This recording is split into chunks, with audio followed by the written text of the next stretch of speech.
Oh my God.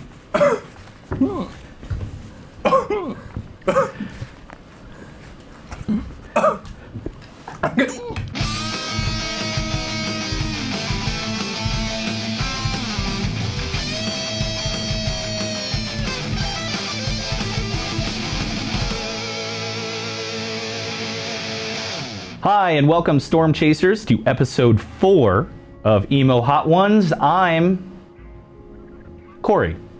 Joining me today is guitarist, multi-instrumentalist, and overall good guy, Joe George. You may know him from Reverb demo videos or as the newest guitarist of Into It Over It, but we're going to learn a little bit more about him today while enjoying some spicy chicken nuggets. Joe, how are you doing? Are you ready? I'm feeling good. I'm feeling prepped, trying to keep my calm.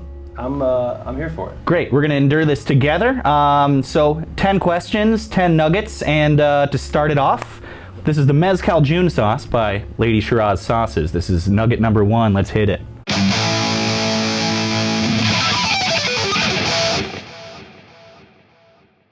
For question number 1, I typically start every show off this way. You just released a new record under the moniker Minor Image. Now, what does the name Minor Image mean, and what does it mean to you? So I started, I think, like April maybe of 2020. Just started recording instrumental, ambient music, piano-based. It was just becoming very natural. Like every time I went into my studio, that's all I wanted to do, and that's just, we just started playing piano melodies and recording different bits and going from there. I felt everything that I was doing was just very like insular, just very like personal.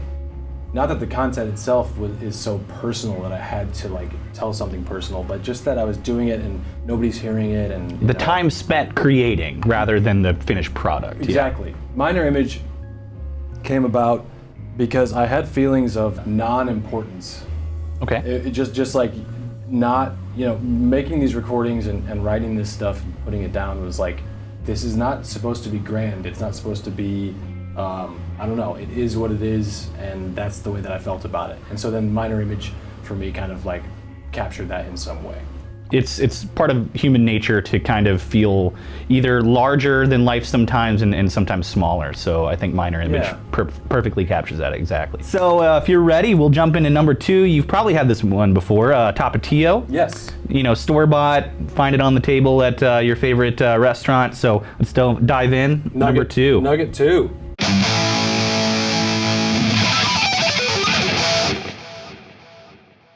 So for question number 2, some people, as I mentioned before, may recognize you as Joe from Reverb, doing all the various demos on reverb.com.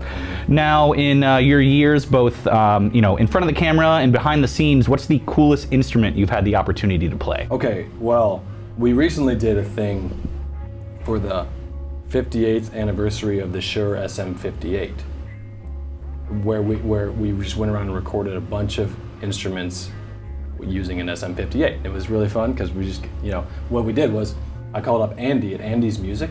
Okay. And he's basically this guy who has this massive warehouse of like all these instruments from all around the world. That's here in Chicago? It's here in Chicago. Okay. And it's like a really, really amazing place. To answer the question though, it's a tough one, but there were the most amazing experience that I got that day was hitting a 7-foot gong. I've seen the footage. Yeah, dude, pretty awesome. It's insane. I didn't know what it was gonna be. I didn't know what it was gonna be like. Yeah. I was like, of course I want to, and I asked Andy, like, is a 7-foot gong, like, is that fair game? He was like, oh, sure, let me. And so, you have this big mallet, and then you kind of warm it up. You kind of like tap around. Start to get the resonance going. Yeah, get the resonance going, and the feeling that produces already is like, I don't know, man. I can't describe it. And so then as it's resonating, like after a minute or two, then you like really, you can lay in, and it is like spiritual, it's incredible. I think that the 7-foot gong is the most amazing instrument I've ever. That's awesome. Yeah, I can honestly say I've never played one. I don't think anyone in this room probably has. I don't even know if I could say I've played one. Yeah, you struck one. I've struck one. Yeah, love it. Okay, well, we're gonna dive into number 3 here. This is the Weak Sauce Hot Green. And yeah, it's from Weak Sauce in Philly. We're gonna dive in. That's that green looking one right there.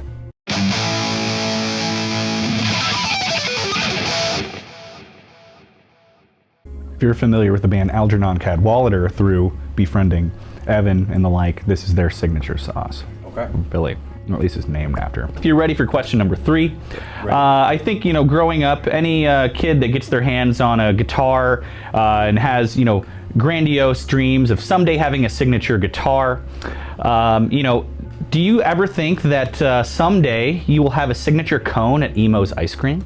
My signature cone at Emo's. at Emo's Ice Cream. So for some of you who don't know, Emo's is like a 1950s style kind of like drive in and walk up to the window, get your ice cream, or like a hot dog too, or something like that. Let's see, the Joe George signature ice cream cone at Emo's. It would be. That's a mouthful in and of itself, but yeah. It is. Yeah, we'd have to slim that down. It would have to have cookie dough. It would be vanilla ice cream based. Okay. And it would have to have cookie dough chunks. And then if it had some other texture, brownie bites or like maybe brownie batter swirl. My ice cream intake is fairly substantial. Okay. But I don't like too many things. I like just a couple of ingredients in there, and I like it to be in that among the vanilla world. I like to keep it simple myself, especially with ice cream. So, yeah. Emos, if you're listening, the Joe George signature ice cream cone, it's a great idea. Just saying, put it on the menu. Let's do it.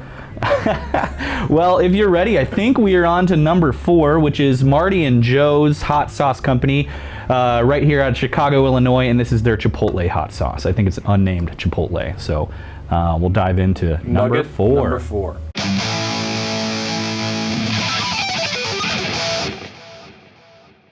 So for question number 4, speaking of Emo's Ice Cream and just emo in general, you now find yourself as the current guitarist of Into It Over It.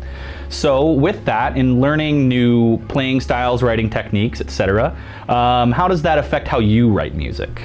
Into It Over It uses all alternate tunings, right? So tunings set up in a not what's called standard tuning, which most guitar players learn how to play with. This string is tuned to that, this string is tuned to that. So what it does is it completely alters your sense of muscle memory. So that's what it's done for me. Okay. So it's changed the way that I think about shapes, which is good, which is a very good thing, because as guitar players, we learn in shapes, right? Which is a good boxes thing. Sometimes, often boxes. Yeah, it allows us to kind of like get to rocking and rolling pretty quickly and run with these ideas. But then it also can be limiting, because we don't maybe understand some of these boxes that we're kind of putting ourselves in. Into It Over It's music, for me, has been immensely challenging in a lot of really profound ways. But it's opened me up to the ideas of shapes that I would not think sound like that, do sound like that. Okay.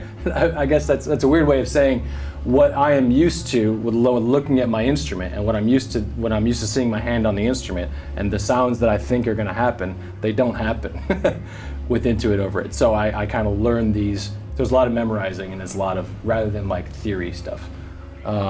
It's changed the way that I use open strings. Okay. Droning and things like that. Yeah, droning, or even along with in melodic lines, doing melodic things and then having an open string, kind of cascade over the line as it continues or as it finishes or something like that. Awesome. Which is something that I maybe or certainly didn't think about as much until joining Into It Over It. And now it's like, wow, all these possibilities of these harmonics that blossom out of these open strings, it really lends to a sound. Into It Over It songs that I knew and heard, okay, cool, that's a cool song. And in a lot of pop music, punk music, rock music, your ear gravitates towards like the vocal. Like, oh, this is a verse. Like, what are they singing about, and what's the vocal melody? That's often where a lot of our ears go, and mine included. But then learning the stuff, it's like, oh, okay, here's the verse, and it's like, what the fuck? The guitar. What the fuck is the guitar doing under the verse? Yeah. He's singing right now, but this guitar's going, and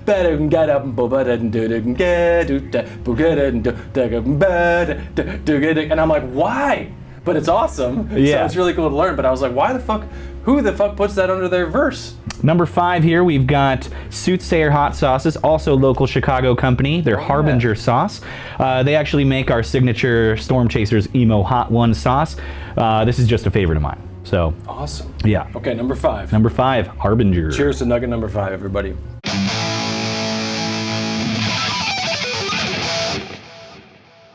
Question number 5. Speaking of your, newly found membership into It Over It, I really love the session that you did live from Red Room, a venue of which you find yourself operating. Now, how did you come about, running a show space like that, and what are maybe some of the just highlights, like top level, noteworthy performances that you've seen? It's a space that I lived in for about 10 years. I lived there with my brother, and then I lived there with my cousin. We would often talk about the Chicago music scene. Okay. And what it offered, and what we thought it was lacking, and what we thought was awesome, and what we thought was so much cooler, or whatever. And so those conversations, along with reading David Byrne's book, How Music Works. Okay. David Byrne goes into all aspects of like creating, making music. He goes into the business, he goes into labels, he goes into shitty deals he's been in, he goes into all this stuff.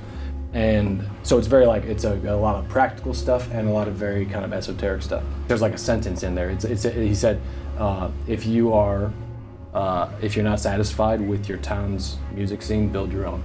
It was like, I was like reading that, and per all these conversations that Paul and I were having, and then I read that and I read the chat, and it was just like, oh man, he's so right. We have to just start having shows. We have to start supporting Chicago artists and traveling artists on tour. We have to set this place up.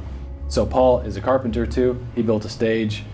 We did up the place. It was awesome, and it was just a hit right away. Chicago has so much, and a lot of artists really do support each other here, And at the time, I was tapped into a small corner. My limited experience at that time, though, did lead to me like, we got to do more for the music scene here. We had to support more artists, because I wasn't feeling it. Mm-hmm. I wasn't feeling like I was out at a show, or I was playing a show, and that the community was there supporting it. So we started doing the Red Room. It was awesome. It's packed every time, and people show up and sit down and listen, which is great. It's not just like a party, it's like we're here to listen to the performer. If you're ready, we can move on to number 6. Now, this is also a store-bought. This is the El Yucateco's Caribbean Habanero. Okay. Yes. So, nugget number 6.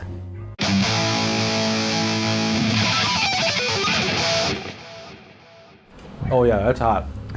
No. That's not what Oh God.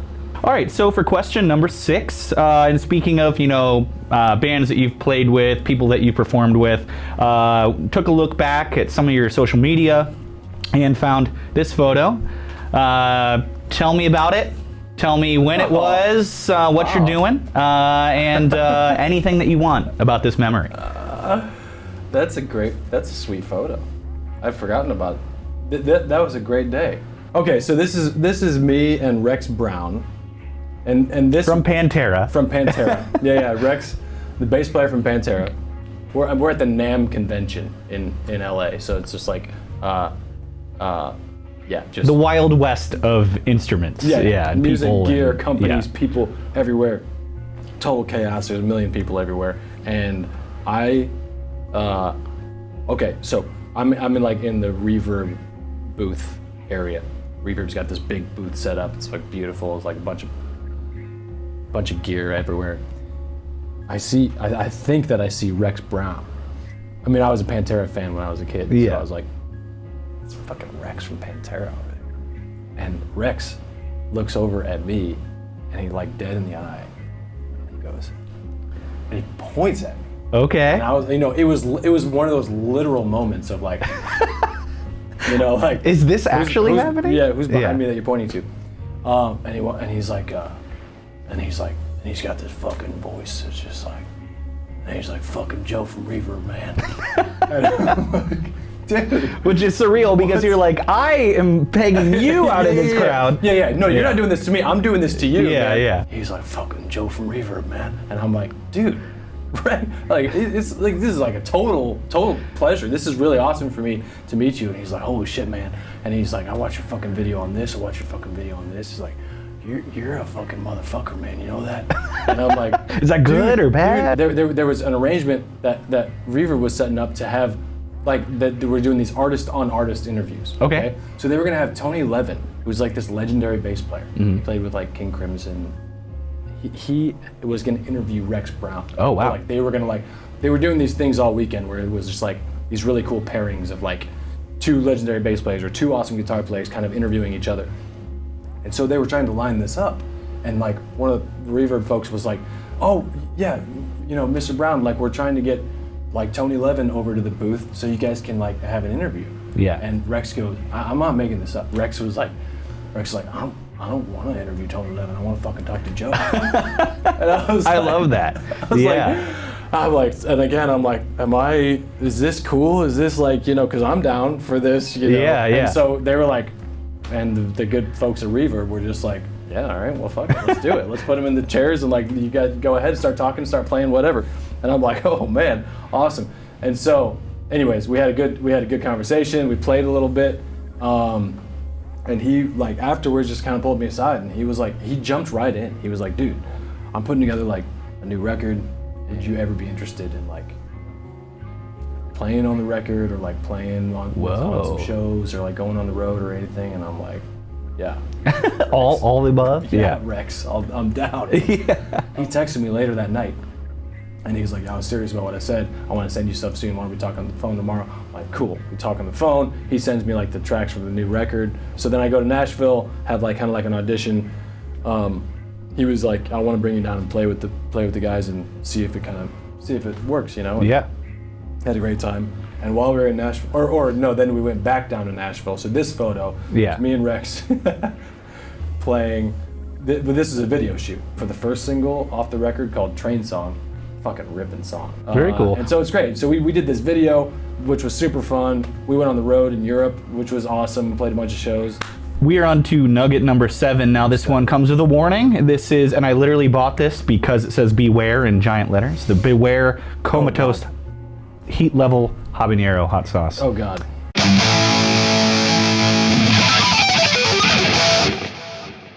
As maybe not many people know, but I know upon doing my research, you attended Berklee. Now, during attending Berklee, what was a moment that that kind of changed the way that at that time you thought about music? My mouth's on fire. Live Cream, Volume 1. It kind of took my head off in a way of, at the time I was studying a lot of kind of like heavy harmony stuff. Yeah. Like really like, you know, all kinds of shit that nobody cares to hear about.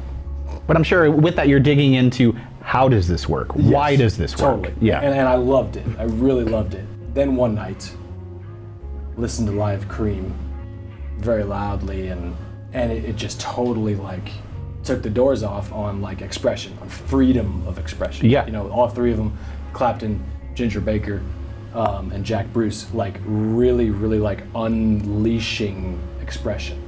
So then kind of like this like return to this just fucking, you know, banger record made me like realize like how universal these concepts are. It's the way that you use it, it's the expression, it's the power behind it, you know? So you can study this stuff all day and like really get a good sense of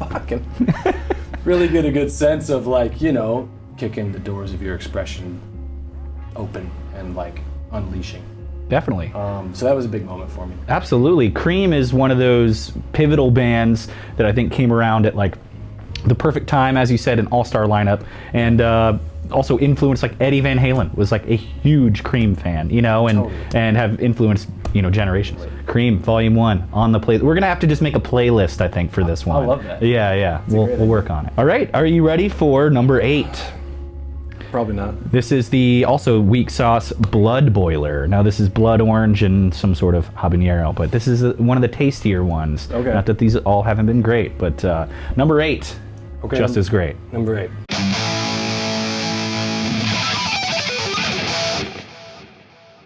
I mean, what would AC/DC's Hot Sauce be called? Like fire! Like it would just be, and then a cannon shot. Angus Young, if you're listening to this, hit me up. Angus, I know you're watching. Yeah, I know you're watching. So, in talking about your tenure at Berklee, in addition to playing in Chicago emo bands and doing your own thing, I know you also do movie, television scores, and classical compositions. What are some composers in that space that you find most influential, and why? Going back to like classical period, I guess, Joseph Haydn is probably my favorite, and that's how I discovered that I had a love for string quartets. Okay. So Joseph Haydn is, Franz Joseph Haydn is known as the father of the string quartet. So he was the first one to kind of put that arrangement together and make it, he wrote like 100 pieces for quartet. So I would listen to those all the time. In my dorm room, I would, there was a record shop around the corner called Looney Tunes. Nice. And that's where I got all my records during college. Yeah, it's how I started to love string quartet music. And that there are 4 voices that you can really, take your time with, and like you can really hear each one so well. Mm-hmm. And you can hear the counterpoint, you can hear the movement, you can hear when this does that, you can hear it, and it's just like, man, the function is fucking, it's awesome, and it's simple. So Haydn, from the classical period. Beethoven, like I'm huge on Beethoven. I love Beethoven immensely. Somebody asked me what if I had 2 records to bring to on a desert island, and I didn't think about this, but like this was years ago, but just what came out of my mouth was 2 copies of Beethoven's 7th Symphony. So, just in case something happens. Just in case. I'm big on Impressionist composers as well, Debussy and Ravel particularly. They both wrote 1 string quartet each that are 2 of my favorite pieces ever written. Those inspired me to start writing a string quartet piece.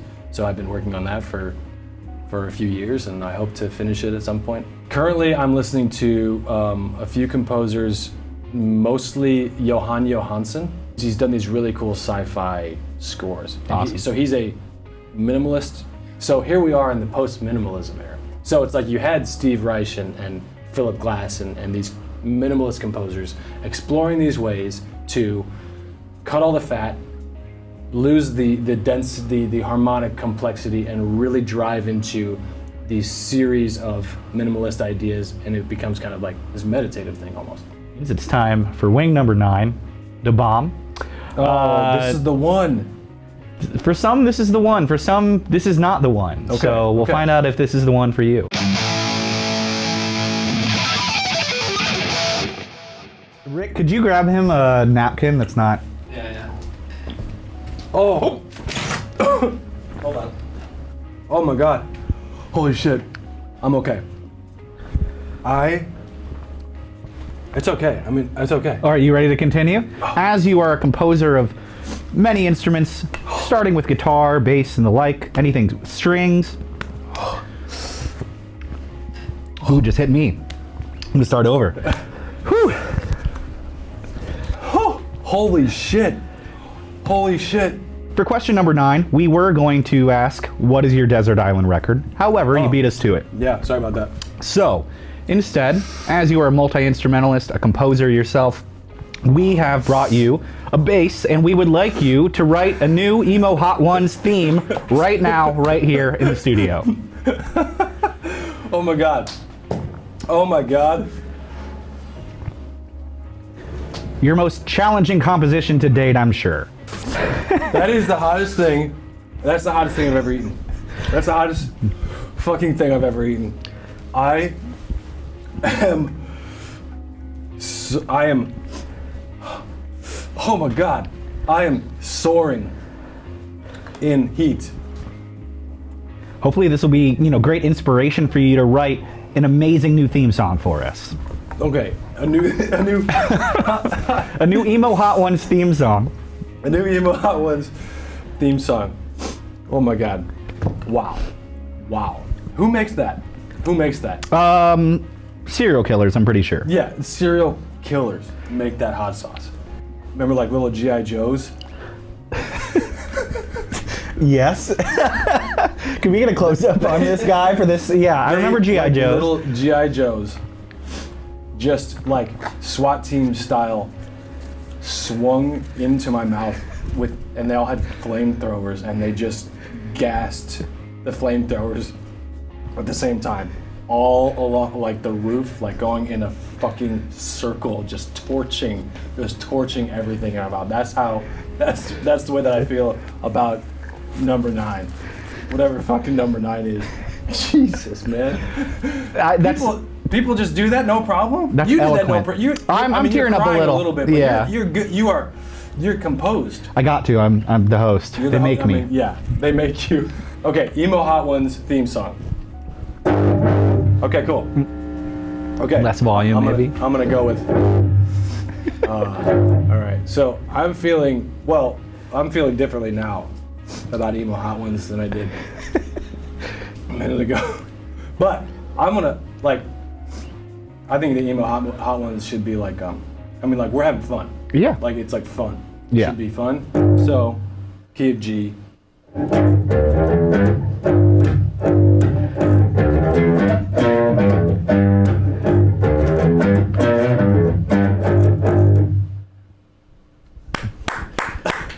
All right.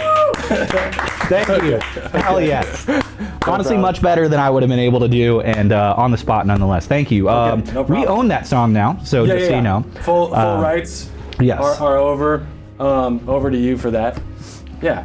So hopefully, if people tune into Emo Hot Ones and they already have that in their head, like boom. It's your favorite show. It's Emo Hot Ones, your favorite show. Yeah, exactly. Yeah, totally. I love it. So, for question number 10, this is our signature sauce, the Emo Hot Ones, Storm Chasers. Oh, yes. By Soothsayer. Kyle from Soothsayer was kind enough to make us this special hot sauce specific for this show, specific for Storm Chasers, and I believe it's out of stock currently. We're working on getting some more. However, this is wing number 10, nugget number 10, and question number 10, so let's dive in.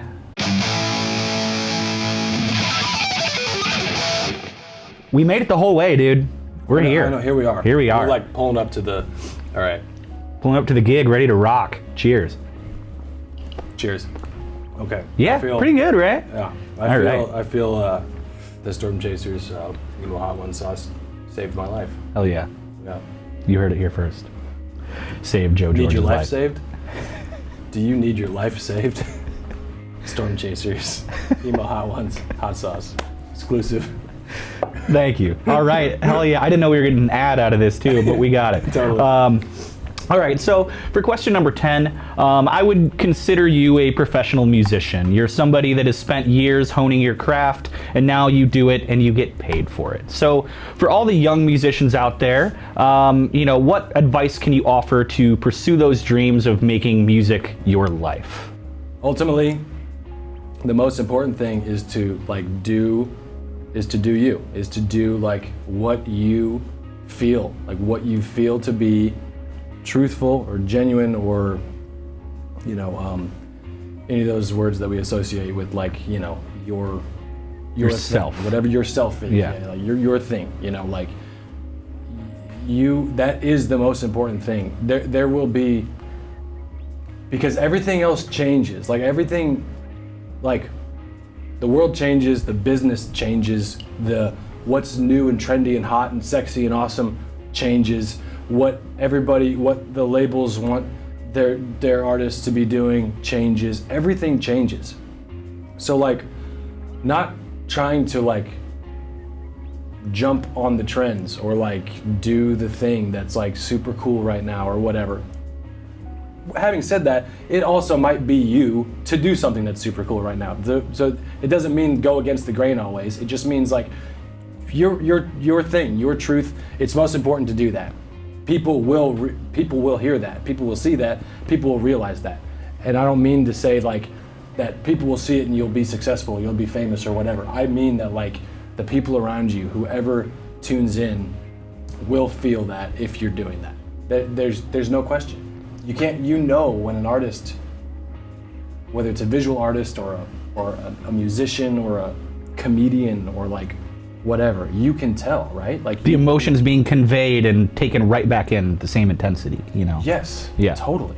And it's that is, I think that's the most important thing with expression. Yeah. Because that is expression. Like that is like, you know, you'll feel that. Like when you do something that you really feel like this, I just did this. I just made this fucking Emo Hot Ones theme song and it was me. It's your most recent work, so yeah. You'll feel it. No, but for real, you'll feel that when you finish that record or when you finish that song, when you write that verse, whatever, like that's what's most important. And also be a good hang. Awesome. Well, speaking of being a good hang, thank you so much. This has been great. We made it the entire way through, which means, tell us what's coming up for Joe here for the rest of this year into 2022. What do you have going on musically, creatively, or personally that you want to tell everybody about? Minor Image, really excited to get vinyl in and hear that record on vinyl. It's going to be great. Then my next solo record, so I did my first record about 3 years ago. Second record is almost finished now, so it'll be out in like probably April or May. Really excited about that. 10 songs, very simple songs, guitar or piano based, but then I recorded a string quartet and did a lot of stuff with like reamping and making a quartet sound wobbly and warbly and warm and post-minimalist. It's very post-minimalist. Yeah. So then what else? I'm going, Evan and I are going on the road opening for Dashboard Confessional. When is that? In October. Awesome. Yeah, we're doing like a few dates, like maybe 12 or 13 shows with them in the mid-section of their tour. If the Red Room is happening again in November, maybe, like that's gonna be an awesome thing. And speaking of Christmas, we'll be doing our annual Mariachi Christmas. We have an 11-piece mariachi band that comes in and they just do their thing and they sing Christmas tunes and all kinds of, it's awesome. Damn. Yeah, that's a little bit about what's coming up. Awesome. Well, if you're out there on the road catching Joe and Evan at the Dashboard Confessional show, please go ahead and bring him a wing soaked with Da Bomb. If you do it. Do it pre or post show. It's up to you. Just come up to the merch table and bring one. No, I'm kidding. Joe, it's been an excellent hang. It's great to get to know you a little bit more. And thanks so much. Episode 4. We made it. Corey, thanks so much, man. This is a blast. And we made it. We did it. I'm thrilled. All right. Hell yeah. Hell yeah. Thanks, everybody, for watching. Thank you. Thanks, Storm Chasers. Thanks, Rob and Scott here at 2112. Thanks, Rick and Maj behind the scenes. And we're stoked to keep this going for you. Later, y'all. Peace.